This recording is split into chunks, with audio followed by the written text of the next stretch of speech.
I've been at Mercedes for 25 years. I've been at Mercedes for roughly 9.5 years. Well, I still claim to be a union member, although I'm retired, so let's say 48 years. 48 years. 38 years of dues paying. My name is Jane Slaughter. I'm from Labor Notes. I live in Detroit. I've been writing about the auto industry since 1979. By the time we got to this campaign in 24, I feel like there was just a frustration level across all of the shops where we were all on the same page, so to speak. So, yeah. Well, expand on that a little bit. Is that the primary thing that's different between this campaign and the last campaign? And if it's not, what are some of the other differences? Why is this campaign, hopefully, going to be successful? I think the biggest difference between this campaign and the most previous one is just that this one has actually been worker led. The 22 campaign was more led by the UAW organizers that came down here. This one has been led by us. We approached UAW about doing another campaign, and essentially we asked them to just be supporters for when we needed certain things, and that to just let us actually manage the campaign and do it how we wanted to. And so I think that's made the biggest difference, because there hasn't been door knocking or things of that nature. It's been more of an inside out strategy, so to speak, where people are talking to the people they interact with every day in their immediate work area. Or if, say, you drive a truck and you're delivering parts, you're just updating other people like, hey, Trim 3, they seem to be kind of negative on the union. I don't know why that is. You might want to talk to somebody over there and find out what's going on. I think that's been the biggest difference. How have you felt about this this attack on the campaign from the government? Miss Meemaw Ivy, former Democrat, party jumper. Have you actually been at meetings where she was asking for money from the unions? If I am not mistaken, I've been at Coke conventions where she was actually at Coke conventions, wanting an endorsement, which means, hey, get the endorsement, get some money for your campaign. So yeah, I really believe, if my recollection's right, yeah, she was there with her hand out. And so unions are just totally different today than they were then, and that's why she hates us now. Well, Meemaw's concerned about the outside influence from the UAW, like there's some scary monster coming down here. But Meemaw never mentions the fact that all these auto companies in Alabama are foreign companies. All of them. She don't mention the fact that you can't get no more outside than Germany and South Korea. She don't mention that. Take part. Be a part of your local. Be active. Go to the meetings, attend the meetings, and remember, I like to think about organized labor this way, and especially a local union. A local union is not a building. A local union is not a chairman or a vice chairman. The local union is all the members that make up that local. And remember that. And I always remember that. I've shared this today with a couple of folks, and I'll share it anytime I can. You have to remember, Alabama is an at-will state. A lot of people don't agree, but you can be terminated in Alabama if you're not under a labor agreement. You can be terminated for the right reason, wrong reason, no reason. The boss came in that day and was mad at the world and decided he didn't like you anymore. The only exception to that is if you're working under a union labor contract that spells out that you have to be terminated for just cause. No bigger reason in the state of Alabama than that.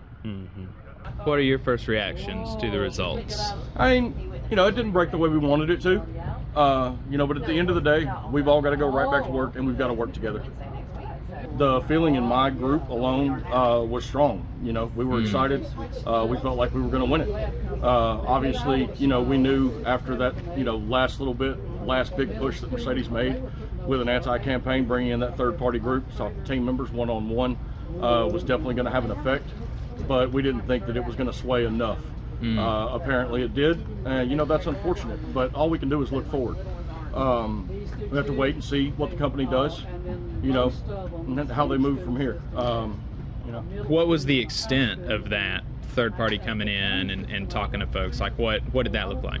So they group leaders would come by and pull team members off the line while the line was running, take a group of 10 or 20 or so, something like that, and they would take them up to the admin offices and they would speak with them one-on-one. Not the group leaders, but the third-party company that they brought in. And some meetings were as short as 20 minutes, but I know some went like an hour and a half. What about the CEO? What were some of the things that he was doing as he came into the job? You know, been on the job for a couple of weeks now. So Federico said, you know, give me a chance, trust me. He obviously didn't, he was part of the strategy. Obviously, he's been there long enough to have been a part of the strategy for the anti-union campaign.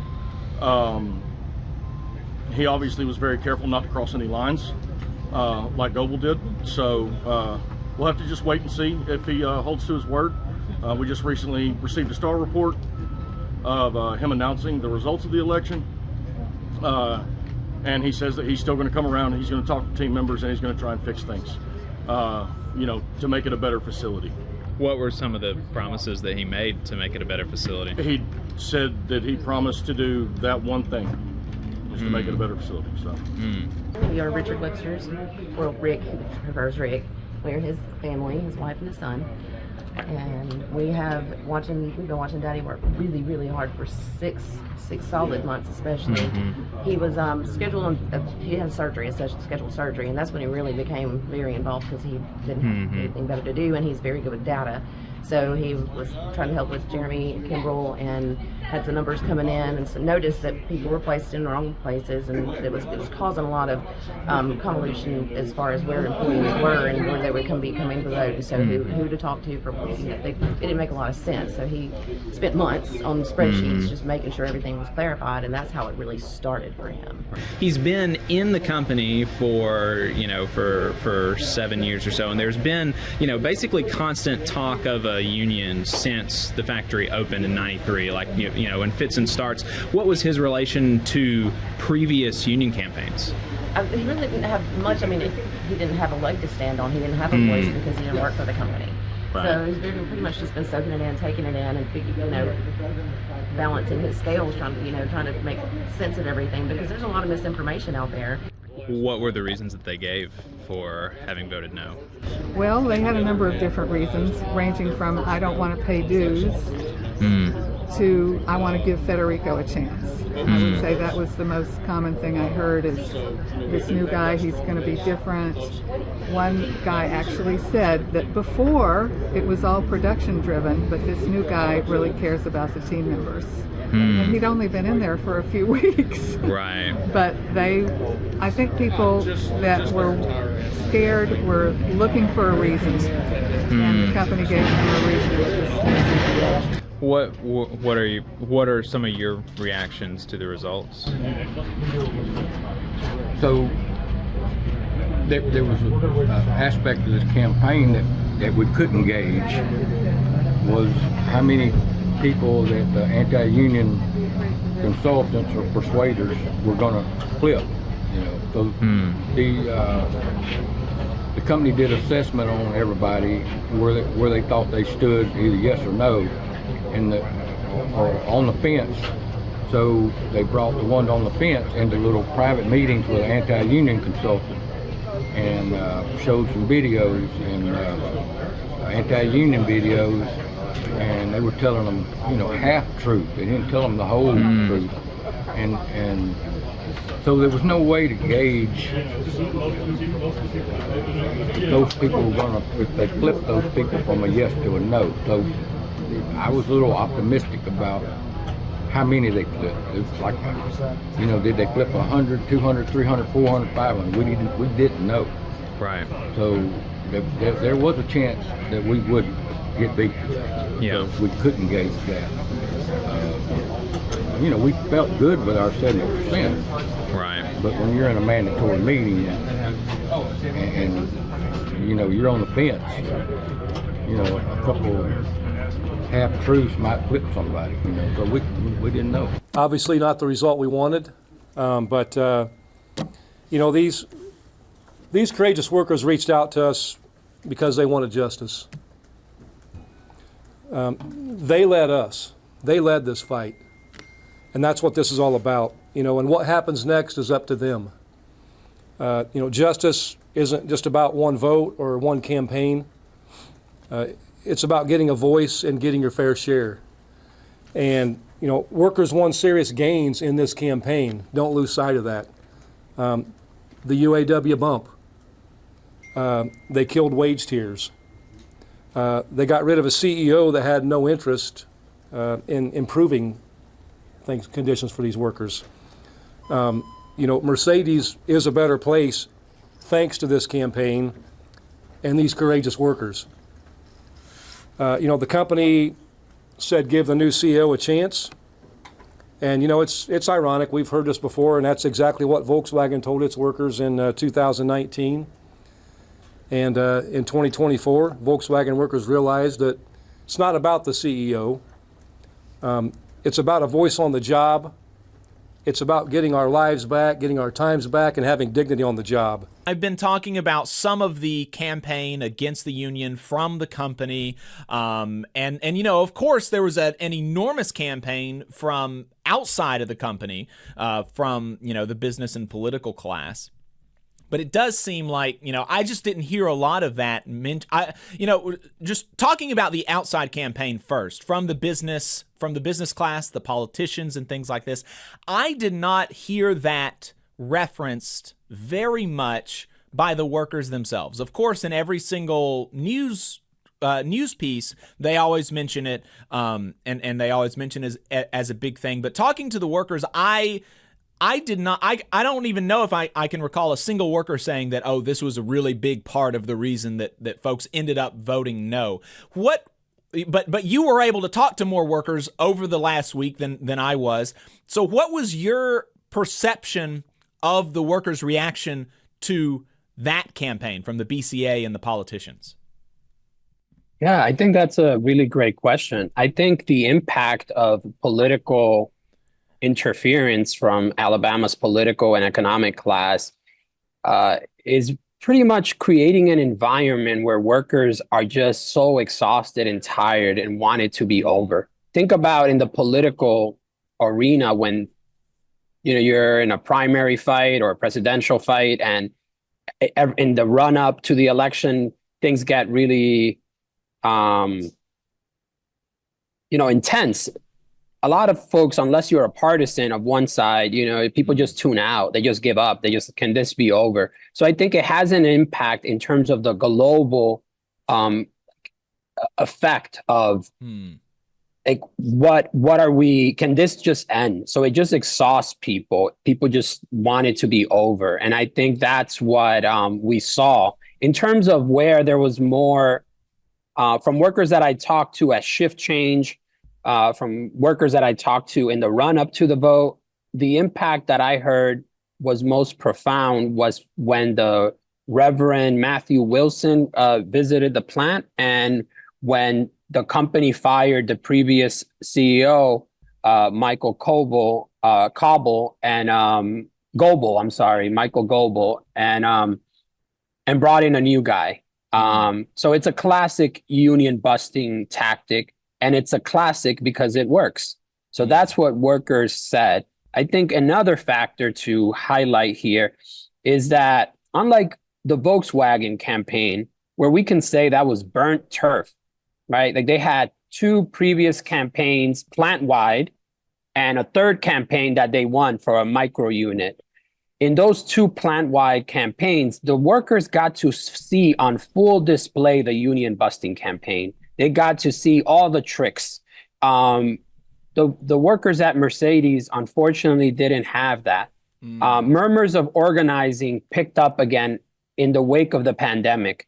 Workers started talking about a union in 2021, around the time of the Bessemer campaign at Amazon, and then things really picked up in 2022.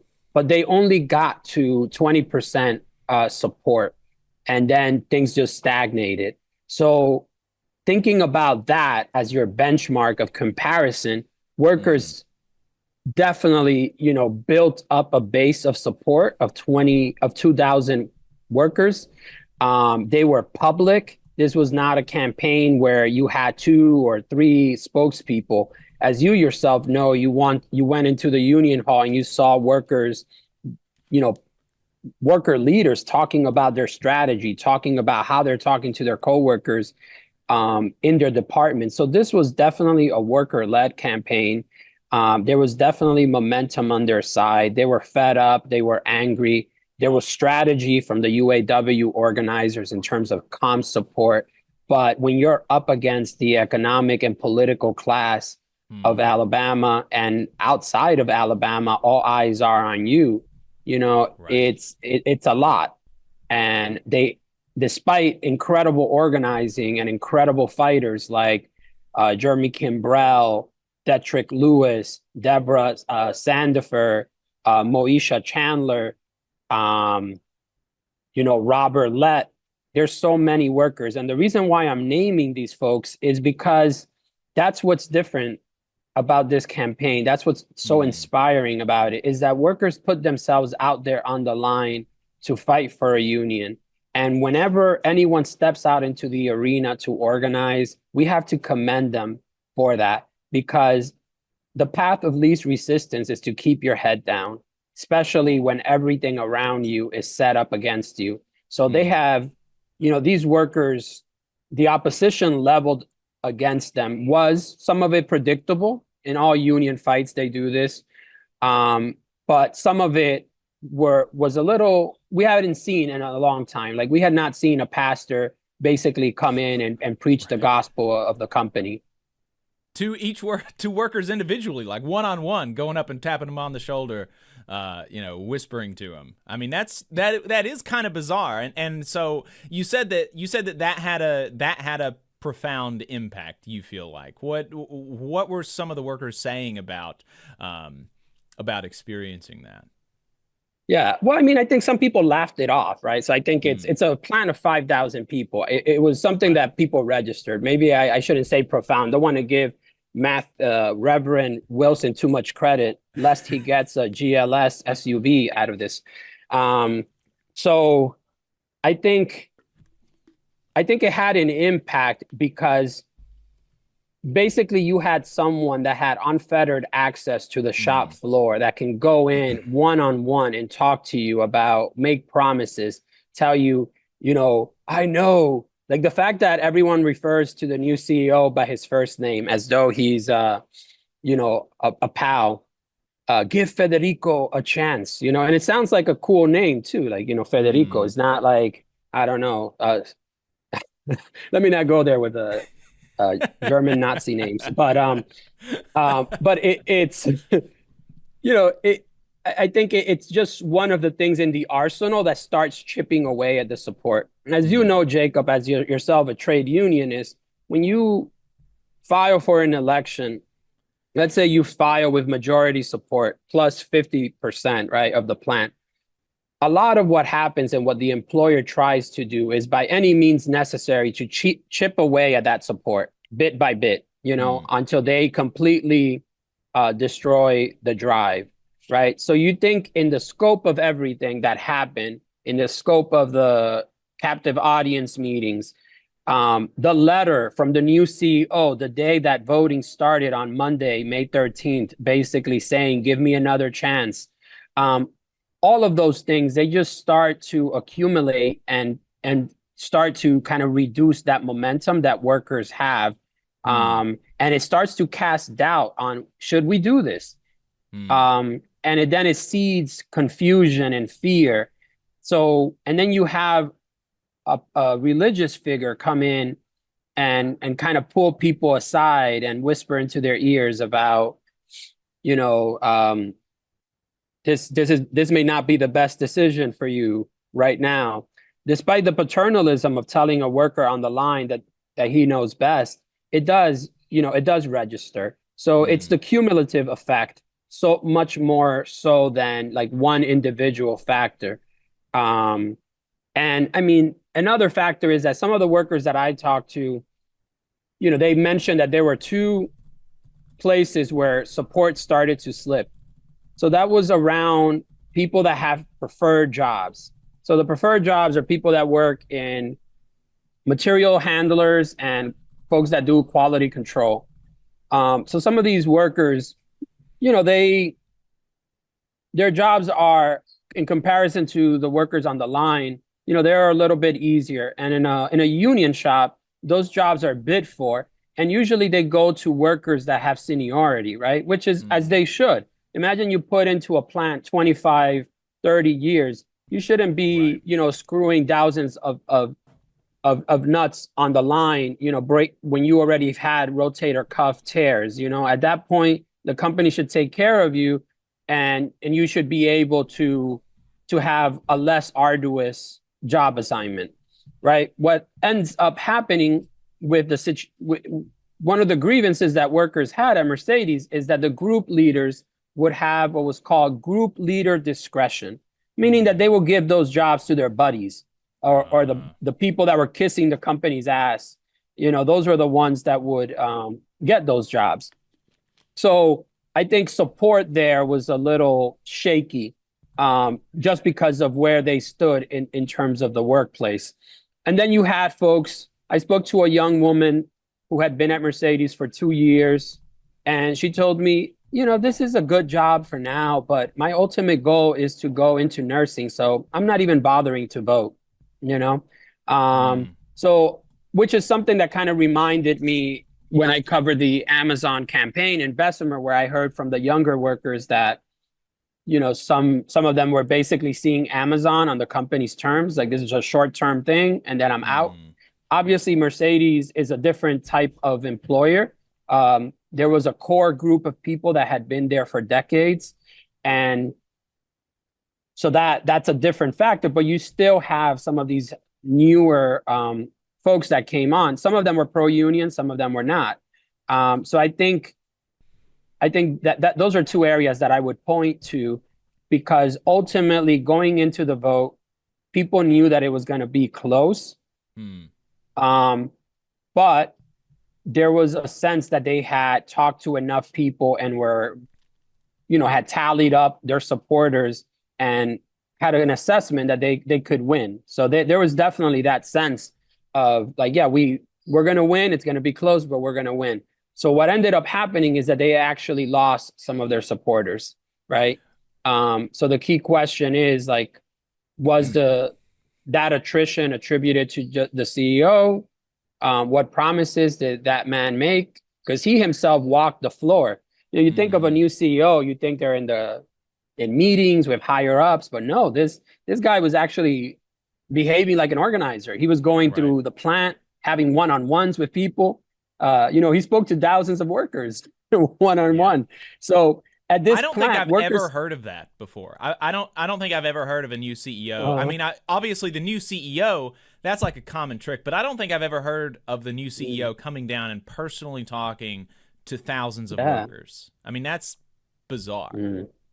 Yeah, no, absolutely. But it's an indication of how scared they were, right? They were really scared that the workers, and it shows that they had reason to be scared, right? They have half of their workforce is pro-union. Right. What is Monday going to look like?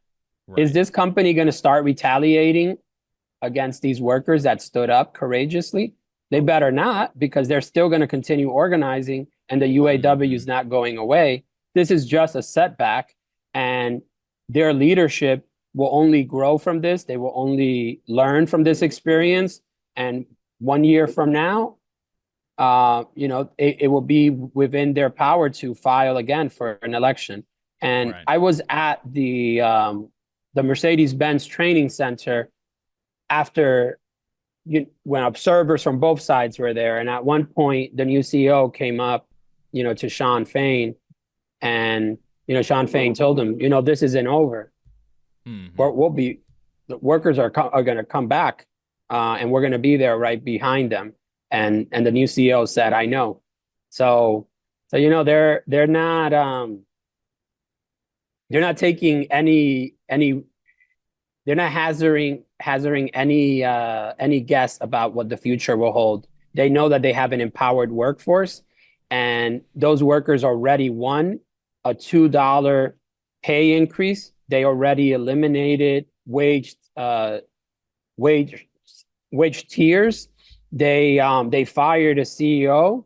So this already tells you how much you can accomplish when you are organized. What they need now is a collective bargaining agreement so that whatever changes their organization wins them as workers, it's in writing, so it can be taken away when times change, because they will be taken away.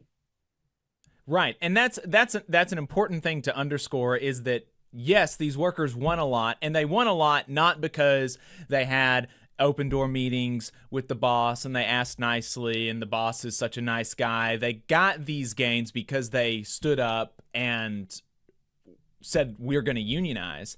That's how they got these gains, but every single one of them can be taken away tomorrow. Every single one of them. None of it is guaranteed. None of it's in writing. None of it's binding. Every single one of these is at the whim of the employer, and they can be taken away just as easily and as quickly as they were won. And I want to talk about that a little bit, but going back to, losing support, one of the things that they talked about in the campaign, the workers and their strategy was, and this is, again, like a lot of this for folks who have covered other union elections and who have seen stuff like this, a lot of it's very common and good strategy, both from the company and from the workers, right? And so one of the things that the workers talked about having done is they found leaders in different parts of the company to try to get them to bring along their departments, basically,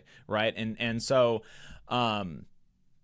Jeremy was talking about yesterday how, in the last week, in the last 10 days, some of these people who had previously been supportive and who had previously, their departments were 100% because they had these natural leaders who were leading everybody to, vote for the union. They stopped hearing back from these leaders.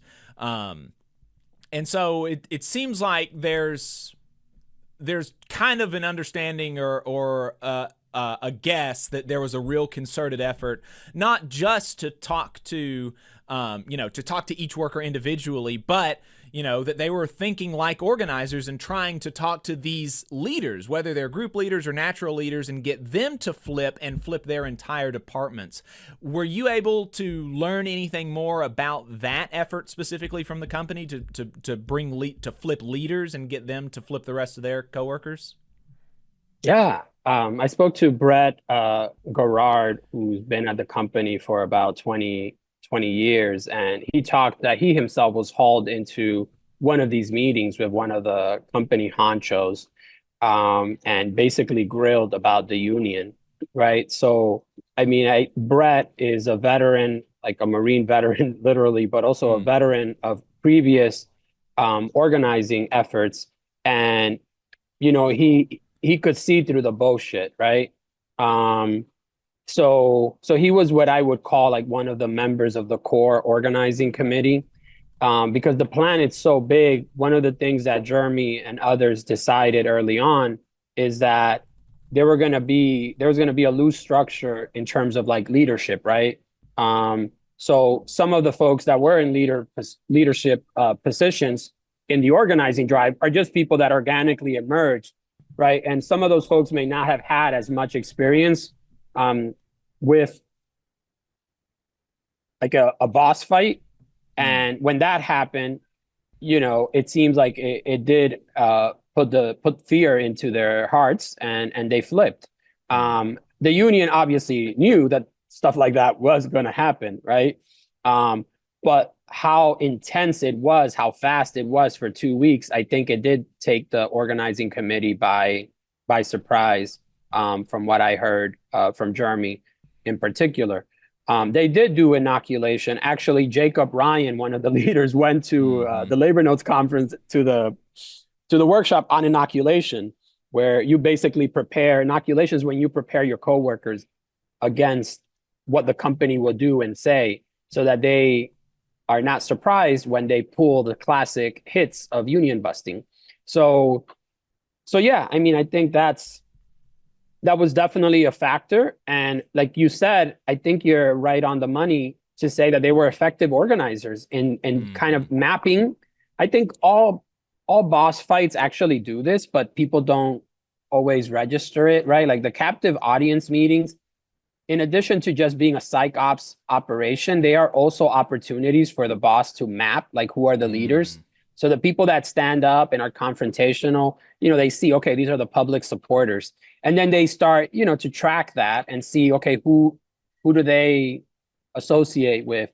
And that's how they start to kind of break up the networks of support within the plant. So the boss, cannot be like underestimated in the sense that they understand that they want to be the rulers and the workers to be the ruled. And they will do anything that they can to preserve that control. So I often describe the workplace as a dictatorship. So imagine if you're living under a dictatorship and the boss has all this access to you. They can bring you into meetings. In the mornings before they start working on the line, they have these startup meetings. So what Mercedes did during these startup meetings is that they actually try to poison people's minds. Instead of talking about health concerns or anything, production goals for the day, they were union busting during that time, right? So that's the kind of access that the company has. And while these workers are working 10-hour shifts, they can hardly go on vacation. Federico had all the time in the world to just walk the plant and talk to workers, right? Yeah. So here's where you get at the fundamentally unequal terrain that workers are operating in. So I think that you are absolutely right that the boss, did that and did it to great effect. I mean, I don't want to give also too much credit. There were other things that the boss did that I think are really dumb. Like I think the Wilson ploy, bringing in the Reverend, some workers, the union supporters definitely, laughed it off. And I think this person was not an effective communicator because it created a crisis for him, after tarnishing Dr. King, in one of the states that is known throughout the world as like the birthplace of like civil rights, of the civil rights struggle. So there were a couple of more than a couple of missteps on the company side. But again, I think it's just about the war environment that they want to create.